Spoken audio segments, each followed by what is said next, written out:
Hello students, I am Shivam Sahu. आज जो हम बात करने वाले हैं एक्सरसाइज 2.5 में क्वेश्चन नंबर 8 की बात करने वाले हैं। अब क्वेश्चन नंबर 8 क्या लिखा हुआ है वो यहाँ पर ध्यान से समझते हैं। ओके, क्वेश्चन नंबर 8 लिखा हुआ है factorise each of the following. आपको यहाँ पर फैक्टराइज करना है क्वेश्चनों का, तो यहाँ पर किस तरीके से फैक्टराइज करेंगे वो यहाँ पर समझते हैं। देखिए, आपको फैक्टराइज करने के लिए सबसे पहले आपको आइडेंटिटी इस चैप्टर में जो मैंने बेसिक इंट्रोडक्शन पार्ट में बताई थी वो सब आपको पता होना चाहिए, क्योंकि क्वेश्चन को देखते से ही आपको आइडेंटिटी समझ में आ जाना चाहिए कि यहाँ पर कौन सी आइडेंटिटी लगेगी। ओके, तो यहाँ पर मैं देख रहा हूं जैसे ये लिखा है a cube plus B cube plus 3a² भी, ऐसी कोई सी आपको आइडेंटिटी याद आ रही है तो a cube plus B cube plus 3a² भी प्लस 3ab², ये किसकी आइडेंटिटी होती है? a plus B whole cube की। ओके, तो यहाँ पर इसे किस तरीके से करेंगे ध्यान समझिएगा। जैसे मैंने देखा 8 a क्यूब लिखा है तो 8 किसका क्यूब होता है? 2 का। 2 2 जा 4, 4 2 जा 8, तो मैं इसको 8 को क्या लिख सकता हूँ? 2a का होल क्यूब। प्लस में देखूंगा b का क्यूब लिखा हुआ है तो इसको b का होल क्यूब लिख सकता हूं।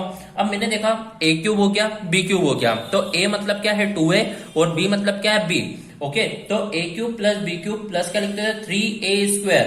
3a² means 2a², 3a² b means क्या है? b है, प्लस 3ab², तो 3a कितना है? 2a, देन b² मीन्स क्या हो जाएगा? b का होल स्क्वायर। अब मैं देख रहा हूं कि क्या ये बनेगा क्या?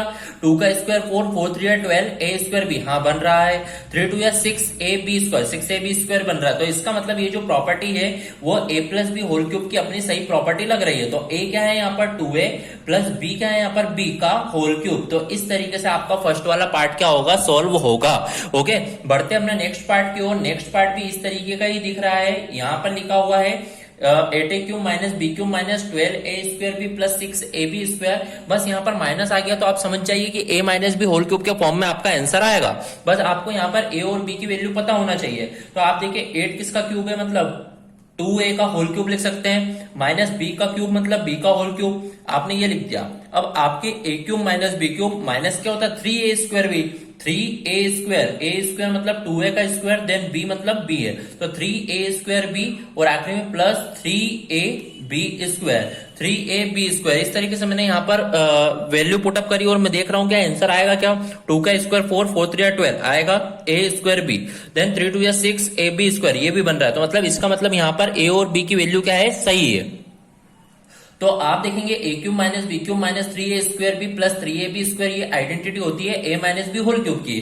तो a माइनस बी, तो a क्या है यहाँ पर? 2a और b क्या है यहाँ पर? b, तो a माइनस बी का होल क्यूब, ये आंसर यहाँ पर इस तरीके से रहेगा। ओके, तो यहाँ पर आप आंसर बोल सकते हैं ये सेकंड। देन अब हम बात करते हैं थर्ड वाले पार्ट की। थर्ड वाला पार्ट भी यहाँ पर ऐसे ही कुछ देखने को आ रहा है। 27 माइनस a³ माइनस दिस लिखा हुआ है। तो मैंने देखा सबसे पहले मान लीजिए 27 को मेरे को देखना है, तो 27 को मैं क्या लिख सकता हूँ? 3 का क्यूब, क्योंकि 3 का क्यूब क्या होता है? 27।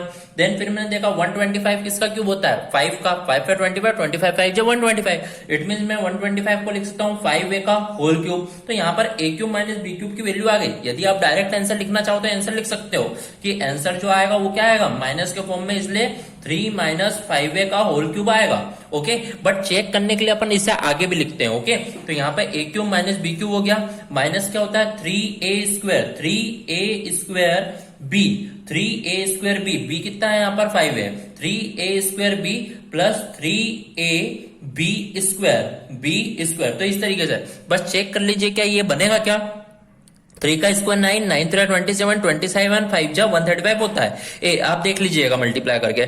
5 का स्क्वायर 25, 25 3 75, 75 3 225, मतलब ये आपने जो करा है वो क्या है? सही है। और आप ये बोल सकते हैं कि ये इसका आंसर है। वैसे तो आंसर आप यहीं पे बता सकते हैं, पर अपने को करेक्शन के लिए अपन इसका देख लेते हैं कि अपन सही कर रहे हैं कि नहीं, तो इसे आगे तक सॉल्व कर देते हैं। ओके, तो यहाँ पर थर्ड वाला पार्ट कंप्लीट हुआ। बढ़ते हैं अपने नेक्स्ट पार्ट की ओर, और पार्ट नंबर 4।